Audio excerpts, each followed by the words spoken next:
What's up, gang? Hope you're doing well. This is a slightly different video, but sometimes when things pop up, I kind of want to just react to them or talk about them. But this is another, is AAU helping or hurting youth basketball, with Paul George and Isaiah Hartenstein. I figured this would be an interesting one because Isaiah Hartenstein, I'm pretty sure, grew up in, I think it was Germany. His dad played overseas, and so he understands kind of both systems. And also for myself, playing overseas, coming back, and now the AAU season for the summer has just wrapped up. So I feel like it's a good time to talk about it. And I also think when topics get trendy, like everyone's talking about AAU, so all the coaches and all the online commentators like, oh, we all got to trash AAU.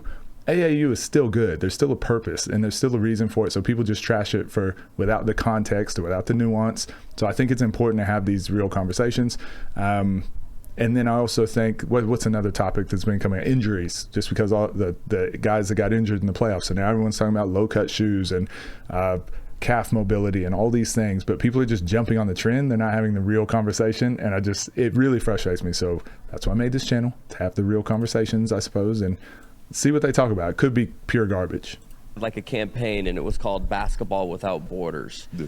And we've seen over the years, it just seems like more and more international players are not only coming to the NBA, but you have that argument, like most of our top guys are international guys.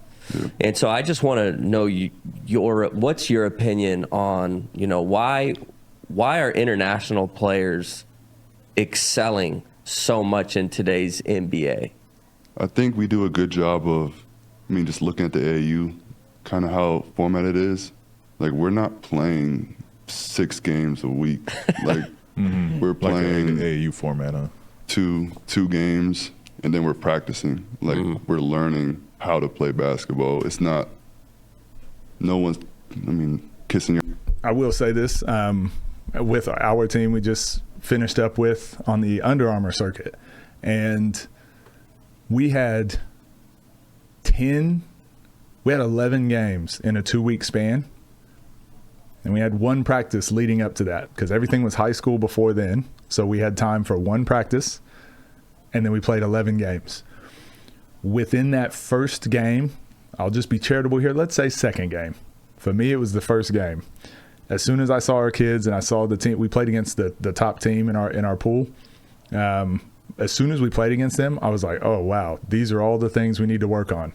And I looked at the other coach, and we just looked at each other, and we're like, well, this is going to be our issue for the next 10 games. Like, I think that's the part of AAU that's kind of screwed up, is just the balance of practices to games.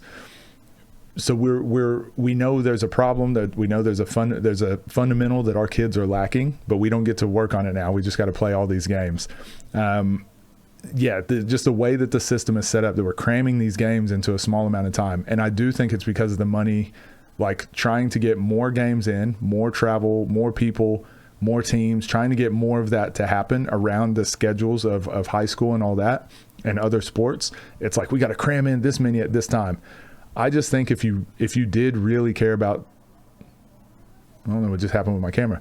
I think if you really did care about the athletes and development, you would forego some of the money-making aspect, and it would be like, instead of playing 5 games, you're going to travel and play 3 games, and 2 of those that would have been games are going to be practices. And it can even be like an Under Armour-led practice where you can bring in an NBA player, bring in some NBA coaches, bring in some overseas coaches or players to like run a session for all of these kids that have come to these tournaments. I think that's a better format and would be one small change that we can make. But again, over here in America, the majority of our decisions are made based off of how much money you can make. Over there, like, no one's like, oh, please come here, like, right, I'll let you do whatever you want. No, if you mess up, you're gonna get cussed out. Like, you're gonna. And so I think that's kind of what makes us unique, is that, again, the structure of how we kind of. And he's kind of right about that too. The amount of like coaches over here that just don't coach, they're just really good at finding the best players, which that is a part of I guess team building. But when that's your only skill, when you're constantly only looking for the best players to have on your team, you do start to give, like, you start to lose your culture piece a little bit too. And it's like, yeah, just go get the best players. And it's like, well, is it they're the best player, or they're the best, they're the hardest working player, or is it their best communicator, or they're good leaders, or they're going to bring their teammates along with them? It's like, he's averaging 40, so we're going to put him on the team. Yeah, but he's been stealing things and he's been cussing at his parents. Yeah, but he's averaging 40. Get built That's up, what we do but in then America. also we're playing against men super early. So it's like our system is not like we don't have no college, we have no high school. It'd be like if the Thunder had like a U15 team. And I've spoken about this a lot. I do think the ultimate system would be getting again, we spoke about it with our last AAU video, but the Lakers having their youth league team. So maybe the Lakers now have 10 teams sprinkled across California, where it's like these are 23 and under teams, and then they have 21 and under, 19 and under, 17 and under, 16 and under, and they all practice out of these clubs where the Lakers can kind of funnel down some of their culture and team game plan sort of things and skills that they value, and the players growing up in those areas start training in that stuff at a younger age. And then if you're good enough, you can also still go practice with the Thunder team. So like I think that's crazy. something unique where, especially for me, it helped me mature a lot earlier, just learning from people's mistakes and playing against older guys early. But then also just my game, it helped a lot for sure. Yeah. Pete, hearing all that, do you think that America should try to adopt that model? I do. I would want to know, like, in what format or how could they do it? Because I think internationally, like, how do you guys do it internationally? Like, it's really funny. Most of the guys that are in the NBA and most coaches, just people that are around high-level elite basketball, haven't actually seen basketball worldwide, haven't seen it how it's done in other places. So they almost always just glaze so hard for the NBA, and like no other system is better. And it's funny, Paul George has so many questions in his head because he's never asked these questions before. He's never thought about it before. So right now the wheels are turning in his head, and he's like, yeah, I think we should go that system. But I'm just like, how could we even possibly? I just think, well, how do you guys do it over there? And I'm like, Paul George, just say like, oh, I don't know how they do it over there. Can you tell us more? This is what we do. We try to have an opinion on it without seeing it first. And this is like the most American thing ever. And I was the same. Before I went over to Australia, I remember thinking like, is there even basketball in Australia? We all do it. But once you've seen different perspectives, and you know, when I was coaching kids, it was like, you just coach what you have. You might have a really good team. You might have a really bad team. I was in charge of 300 kids. So there was 30 teams there. Some of our teams were really bad. Some of them really good, but I had to learn how to coach all of them. I had to learn how to coach all of those coaches. Once I saw that and I was like, this works for the worst teams and the best teams, maybe we should implement these sort of things. And then the difference between the best team and the worst team was typically just the skill level of the players. It was nothing that the coaches did specifically. So again, over here in America, we give ourselves too much credit that like, yeah, our coaching system develops the best team in the world. We just won in the Olympics. Look at what we did. No, it's just our population is so insane that it's really easy for us to just pick the best players and then put them all on the same team, and then they're probably going to win a lot of games. But that gap is closing so rapidly with the rest of the world, and the fact that Americans are refusing to see it, yeah, it really worries me. I don't want to get to an Olympics and then we get third or fourth or fifth place because we're like, oh, okay, now it's time to change. Like, we don't have Steph Curry, LeBron, KD. We're not going to have all those guys saving us in these last Olympics. You know, if Curry didn't go on those couple of crazy runs, like, we would have got fourth place. So the fact that it's that close now, let's fix it now. Let's not wait. You guys go to, like, it's a whole, like, school, or you leave school, right? You go to normal school, like, but then you're also be like, to school. Let's say you have like a high school, but then you have to, on the side, there's no like high school basketball, there's no right at all. So we're just playing for the club. And so the club will have, let's say, a U14 league where you play against, let's say the Thunder U14 is going to play against the Phillies U14. And then we have like also a G League, so we have similar to that, and then you have the main team.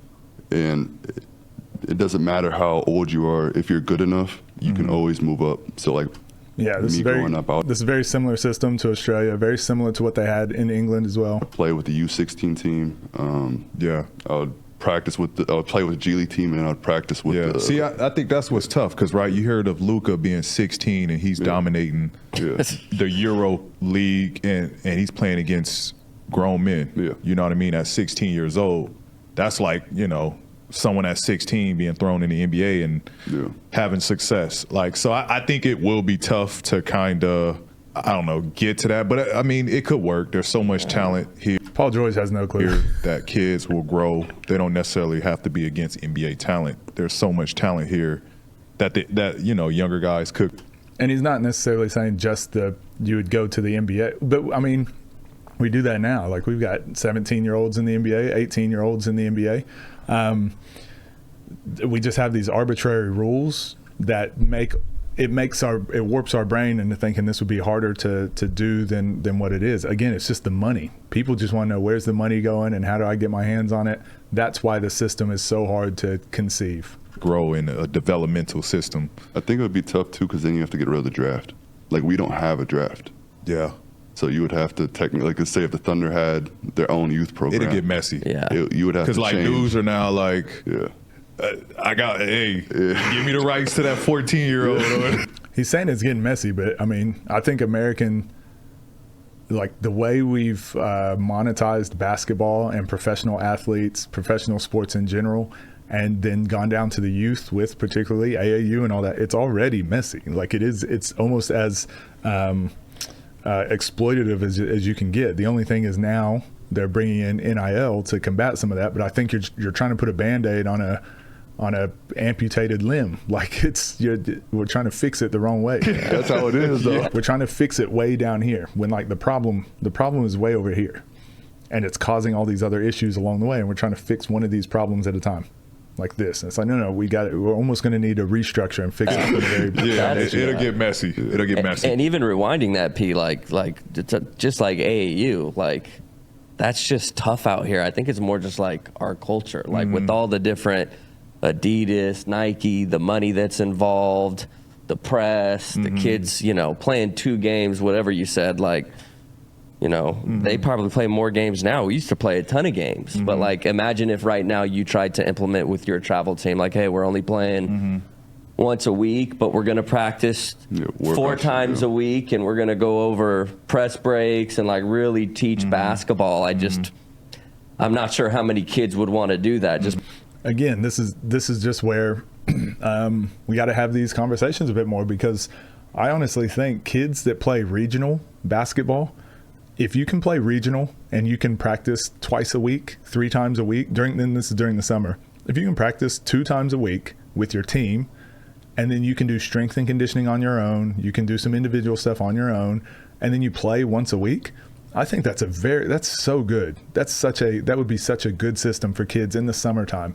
Maybe even once a week they practice, and then all the rest of the time they have on their own.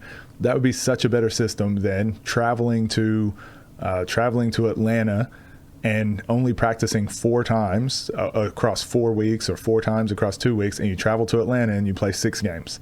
Like, it's just so messy. It's just so, basketball is like the last thing. They say keep the main thing the main thing.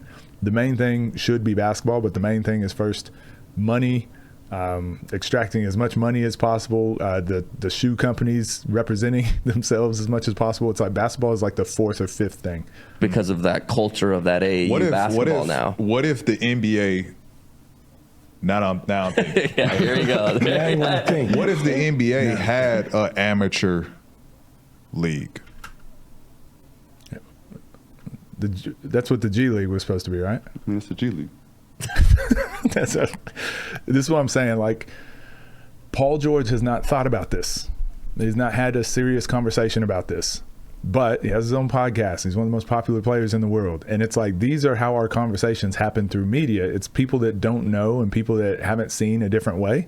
And then you have guys like Isaiah Hartenstein, who probably does 1 or 2 podcast appearances a year. He's not really out there vocally like about a lot of these issues, because he's still playing. He's still got his own career to worry about. And it's like, these conversations need to be this, but it needs to be overwhelming, because right now there's a few people sitting in an office, sitting at the top of the penthouses, sitting in their offices, making millions and millions of dollars off of these kids, and it's like, the system, we can't change it. It's just it'd be too hard.